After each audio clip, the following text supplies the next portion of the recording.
Finally આપણે બાઇકનું પેલું break down થઈ ગયું છે કેમ हाथ करके बच्चे देखो भाई फोन से फुर्सत ही नहीं है दोनों को वो बंदा देखो भाग के जा रहे હું રેન્ટ ક્યાં બોલ આ તને કાલ મોર્નિંગ માં આવજો બુક કરી દો ફાઇનલી હવે માધવપુર બીચ ને ભાઈ ભાઈ કહેવાનો ટાઈમ તો બંને ભાઈ રેડી થઈ છે ગ્લોવ્સ પહેરી લેવી બાકી વાત કરું તો અહીંયા એક મેગી ખાઈ લીધી છે થોડું એક ચાય પી લીધી 2 બોટલ પાણી પી ગયા બેઠા બેઠા હવે નીકળીએ દ્વારકા સાઈડ તો દ્વારકા અહીંથી 160 કિલોમીટર છે આઈ થિંક 3-3.5 કલાક લાગશે બટ મને નથી લાગતું કે ડાયરેક્ટ દ્વારકા અમે પહોંચશું હજી ક્યાંક વોલ્ટ કરશું પાછો જમવાનું કે એવો કંઈ તો 5 વાગી જાય મને એવું લાગે છે બાકી વ્યૂ જો કંઈ શાનદાર વ્યૂ છે અહીંથી બાઇક અંદર જતી નથી ને અંદર વહી જાય એવું છે હા જો ટાઈમ લગાડી હા જોઈ શકો તો સામે ફેમિલી એન્જોય કરે છે તો કાંઈક વ્યૂ જ એવો છે અહીંનો એ ન કરવો એ પણ એન્જોય મને કરવા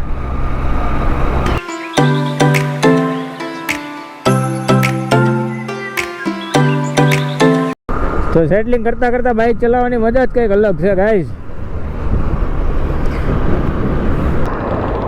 ઓકે જીતેશભાઈ આવતા નથી બાકી અહીંયા જોઈ શકો છો તમે સામે જ્યોતિર્લિંગ છે નદી અને સમુદ્રનું સંગમ છે આવડું તો અહીંથી આ રિવર આવે છે અને આગળ સામે સમુદ્ર છે તો એનો વ્યૂ કંઈક મસ્ત છે અમે ગયા વર્ષે ગયા હતા અહીંયા આ વખતે તો અહીંયા શું કે આડી દીવાર કરી દીધી બાકી સામે ફોટોસ પડે એવું બહુ મસ્ત છે વ્યૂ બસ હવે હિતુભાઈ આવી જાય ઓકે હિતેશભાઈ આવે છે તો અહીંયા ભારતીય રાષ્ટ્રીય રાજમાર્ગ પ્રાધિકરણ આપણનું હાર્દિક સ્વાગત કરે છે ગોર સર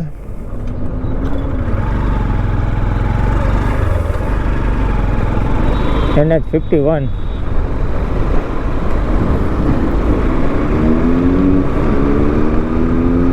નદીનું સંગમ છે હવે આ કઈ નદી છે તો નથી અત્યારે હાલમાં ખબર બટ અહીંયા પણ એક સંગમ આવે છે દરિયાનું અને નદીનું તો વ્યૂ તો જોરદાર છે અંદર પણ આપણે ત્યાં જઈશું તો લેટ થઈ જવું ગોસા 8 કિલોમીટર છે પહેલાં આવી જાય છે તો તમે જઈ શકો છો ત્યાં संगम જોવા માટે क्या ही शानदार व्यू दिख रहा है गाइस क्या ही शानदार व्यू वो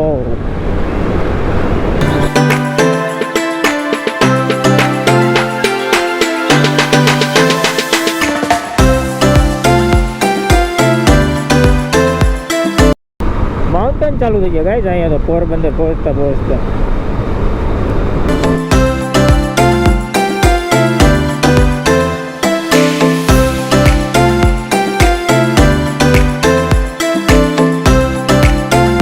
છેલ્લા 20 કિલોમીટરથી જોતો હોઉં છું કે પેટ્રોલ પંપ કે દેખાતો નથી અને ગાડી રિઝર્વમાં આવવાની તૈયારી છે ફાઇનલી ગાઈડ નાયરાનો પંપ આવી ગયો છે તો રિફ્યુલિંગ કરાવડાવી લેવી આપણે અહીંથી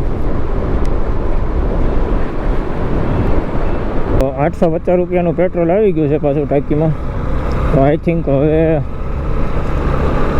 ઘરે પહોંચી જઈશું આટલામાં જો કોઈ अलग डेस्टिनेशन ने अलग प्लान ना बने तो भाई साहब आजकल के बच्चे देखो भाई फोन से फुर्सत ही नहीं है दोनों को बस एक आ नज़ारो જોઈને દિલ खुश થઈ જાય છે दरियो माउंटेन रोड और आकाश क्या बात खूबसूरत भाई कुदरत ने भी क्या चीज़ बनाई है भाई दुनिया में ओके होटल रेस्टोरेंट क्या है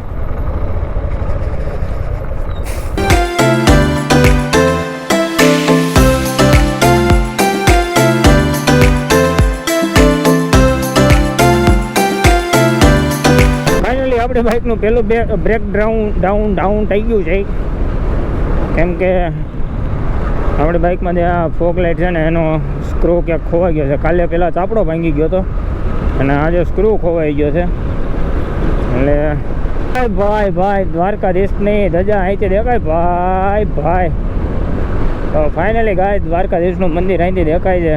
જય દ્વારિકાધીશ. હે ઠાકર ધ્યાન રાખજો. ગોપ્રોમાં તો નહીં દેખાતો કેમ કે ગોપ્રો બહુ દૂરનું કેપ્ચર ઓછું કરે. બાકી નરી આંખે તમે જોઈ શકો છો. હવે કદાચ ગોપ્રોમાં કેપ્ચર થતું હોય છે દ્વારકાધીશનું ટેમ્પલ.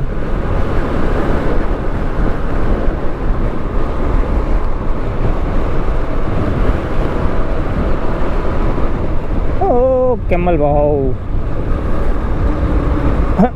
उसके ऊपर टेबल बांधा है भाई. તો અહીંથી મંદિર સાઈડ જવાનો રસ્તો છે. તો આપણે પહેલાં સમાજે આવી જાય. કડવા પટેલ સમાજ ઉમિયા ટ્રસ્ટ ઊંઝા. તો પહેલાં ત્યાં જતા રહીએ, રૂમ લઈ લઈએ અને પછી આપણે જઈએ મંદિરે દર્શન કરવા. વાહ જય દ્વારિકાધીશ.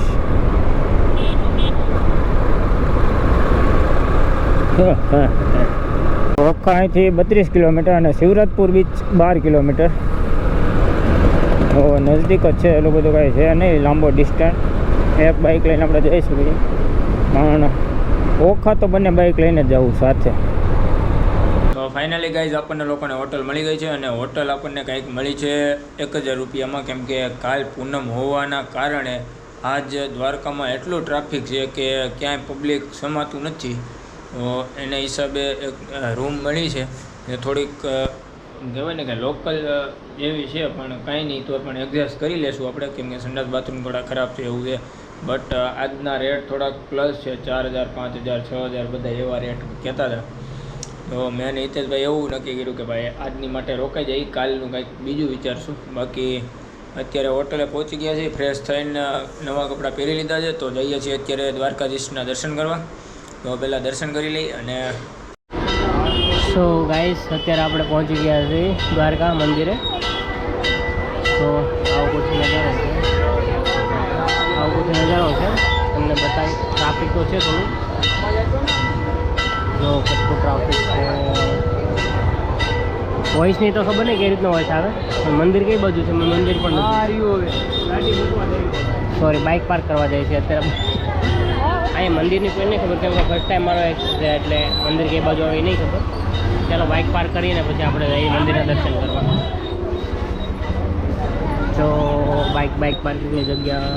તો ફાઇનલી કંઈ તમારા દર્શન થઈ ગયા છે અને એટલી ધક્કા મૂકી છે કે વાતો પૂછોમાં. અહીંયા જીવડા આવે છે માથે ઉડી ઉડીને. તમે અત્યારે ઊભા થઈ ગોમતી નદીના કિનારે. તો અંધારામાં કાંઈ અત્યારે દેખાતું નથી. આ હિતેશભાઈ છે અંધારામાં. હું નથી દેખાતો અંધારામાં. એ તું નથી દેખાતો. હા એટલું ઝૂમ હવે દેખાણા હિતેશભાઈ. એટલામાં તો હું ક્લિયર દેખાવ છું. હવે જમવા જવું ને પહેલાં કે ડાયરેક્ટ હોટલે જવું? પહેલાં જમી આવી પછી કાંઈક વિચારવી છે ક્યાં જવું ક્યાં નહીં.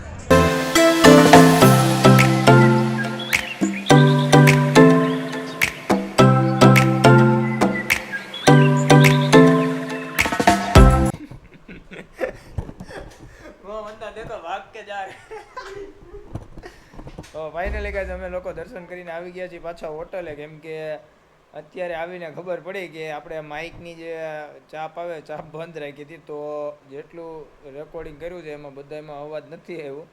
તો એમાં સ્પેશિયલી આની પહેલાં તમે જેમ જોયું કે એમાં અમે સોંગ એડ કરી દેવું. બાકી ખૂબ સારી રીતે દર્શન થઈ ગયા છે. આ કે કાલ પૂનમ હોવાના હિસાબે આજ થોડુંક ટ્રાફિક વધારે હતું તો ધક્કા મૂકી હતી, પણ દર્શન થઈ ગયા છે. અને ટાઈમ અત્યારે થઈ ગયો છે 8 વાગી ગયા છે. તો ઘડીક રેસ્ટ કરીએ અને પછી જાવી. આપણે હું જે મારા ગામથી નીકળ્યો હતો દીવ જવા માટે, તો એ વિડીયો સ્પેશિયલી હજી મેં નાખ્યો નથી કેમ કે ડેટા ફૂલ થઈ જવાના હિસાબે મોબાઈલમાં એડિટિંગ નહોતું થતું. તો હવે કંઈક કમ્પ્યુટરનું કરવું જોઈએ સુરત જઈને. બટ અત્યારે એડિટિંગ કરવાનું ચાલુ કરું છું. હું રેન્ટ ક્યાં બોલું? કાલ મોર્નિંગનું. હા તને કાલ મોર્નિંગમાં આવી જાવ. બુક કરી દો. બુક કરવાનું કહી દે. તો ફાઇનલી કાલનું આપણું બુકિંગ થઈ ગયું છે સ્પેશિયલી. અને હિતેશભાઈ વાત કરવા બહાર વયો ગયો હોય તો કાંઈ નહીં, એ તો બુક થઈ ગયું. અને કાલ સ્પેશિયલ એક મસ્ત જગ્યા છે બીજી, તેના પણ આપણે થોડુંક